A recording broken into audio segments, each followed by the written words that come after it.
Farmer weapon x, जिसे हम चाहे वोल्वरिन कह ले या फिर लोगन, ये एक ऐसा सुपर हीरो है जिससे फेस टू फेस भिड़ने का रिस्क बहुत ही कम लोग उठाते हैं। क्यों? क्योंकि अगर ये सच में किसी के पीछे पड़ गया तो समझो उस बंदे की लग गई। लोगन की रेज और गुस्सा इतना ज़्यादा है कि ये तब तक नहीं रुकता जब तक कि सामने वाले के दो टुकड़े ना हो चुके हों या फिर खुद इसकी ना लग जाए। वेल, ऐसा बहुत ही रेयर केसेस में होता है क्योंकि लोगन की हीलिंग कैपेबिलिटीज और उसका एडमेंटियम का स्केलेटन ऐसा नहीं होने देते, तभी तो वो एक न्यूक्लियर अटैक तक को सर्वाइव कर सकता है। मतलब अगर कुल मिलाकर कहें तो लोगन की खूबियां इतनी कमाल धमाल और बेमिसाल थी कि हर एक सुपर हीरो टीम ने उसे अपनी साइड लाना चाहा। इवन कि अवेंजर्स ने भी, जिनके पास ऑलरेडी हल्क जैसा गबरू जवान पड़ा था जिसे कंट्रोल करना वैसे ही दिमाग का दही करने जैसा था, और फिर वो ऊपर से वोल्वरिन को ले आए, तो सोचो क्या हुआ होगा। वेल, अगर नहीं पता तो आज की इस वीडियो में तुम सबको खुद ही बता दूंगा, क्योंकि आज हम देखेंगे कि क्या होता अगर वोल्वरिन एक्समैन का नहीं बल्कि अवेंजर्स का हिस्सा होता।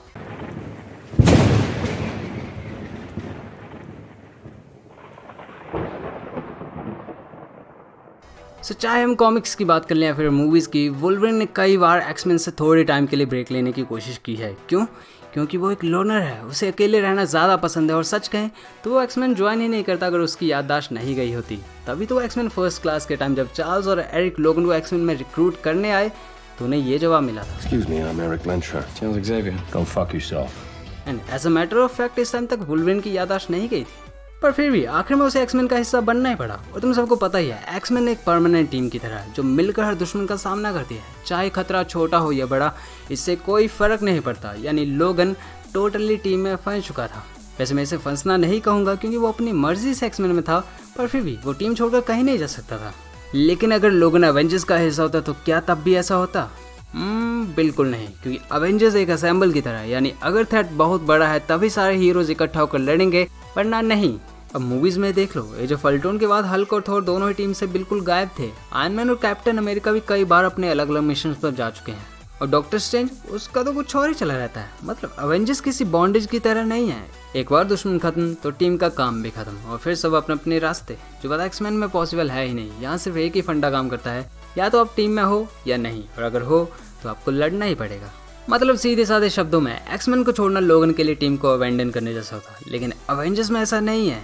यानी वहाँ वोल्वरिन को ज़्यादा फ्रीडम मिलती। वेल, हिस्ट्री मैटर्स, और ये बात हमें इस बात से पता चलती कि एवेंजर्स में वोल्वरिन का एक बहुत पुराना साथी भी है, यानी कैप्टन अमेरिका। दोनों ही काफ़ी ओल्ड हैं। इवन कैप और लोगन तो वर्ल्ड वॉर 2 में एक साथ लड़े भी थे। मतलब अगर वोल्वरिन एवेंजर्स को ज्वाइन करके पहले ही कैप्टन से मिल लेता तो उसे कभी ऐसा नहीं लगता कि वो ही अकेला मैन आउट ऑफ टाइम है। हालांकि लोगन की याददाश्त जा चुकी थी, पर फिर भी कैप्टन उसके पास के कुछ अच्छे पल तो उसे याद दिला ही देते, जो बात लोगन के चार्ल्स ज़ेवियर के साथ रहने से तो बेटर ही होती, क्योंकि एक्समैन में पर्सनली कोई भी लोगन को इतने लंबे टाइम पहले से नहीं जानता। मतलब इमेजिन करो, तुम 1832 में पैदा हुए और तुम्हारा दोस्त, जो हालांकि 1918 में पैदा हुआ है, पर फिर भी उसके साथ तुमने कुछ टाइम बिताया है, तो सबसे पहले तुम किससे मिलना पसंद करोगे? अपने दोस्त से या फिर एक अननोन टकलू अंकल से? मैं तो पर्सनली अपने दोस्त से मिलता, पर क्या करें, लोगन की किस्मत इतनी खराब थी, उसकी याददाश्त चली गई, उससे चार्ल्स ज़ेवियर से मिलना पड़ा। बट स्टिल फिर भी मार्वल हिस्ट्री में जब भी कैप्टन और लोगन एक साथ लड़े हैं तो वो काफ़ी अच्छे एलाइज साबित हुए हैं।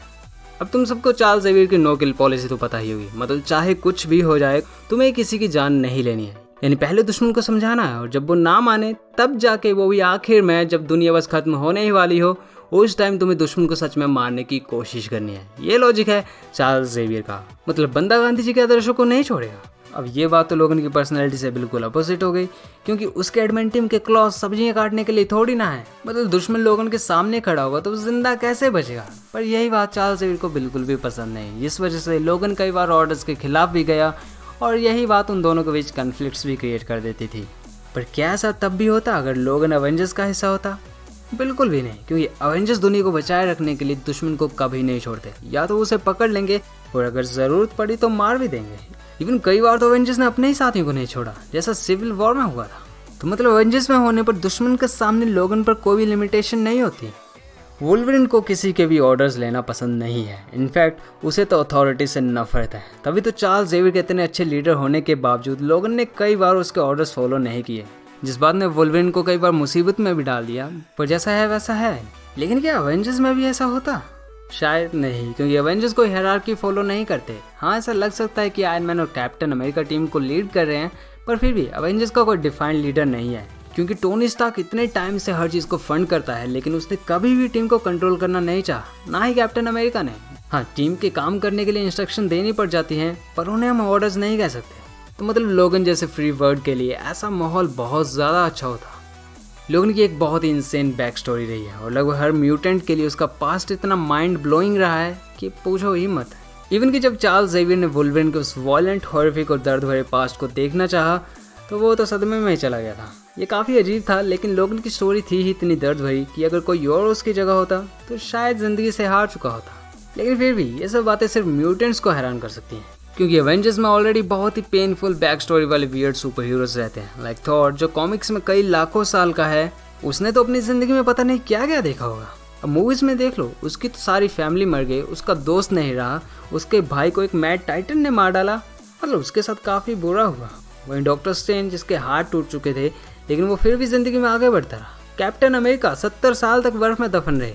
और ब्रूस बैनर की तो पूछो ही मत, वो तो हमेशा खुद से ही लड़ता रहता है ताकि उसका अल्टर ईगो हल्क किसी को नुकसान ना पहुंचा सके। मतलब शायद ही हमें ऐसा कुछ देखने को मिलेगा, क्योंकि वो प्रोफेसर हल्क बन चुका है।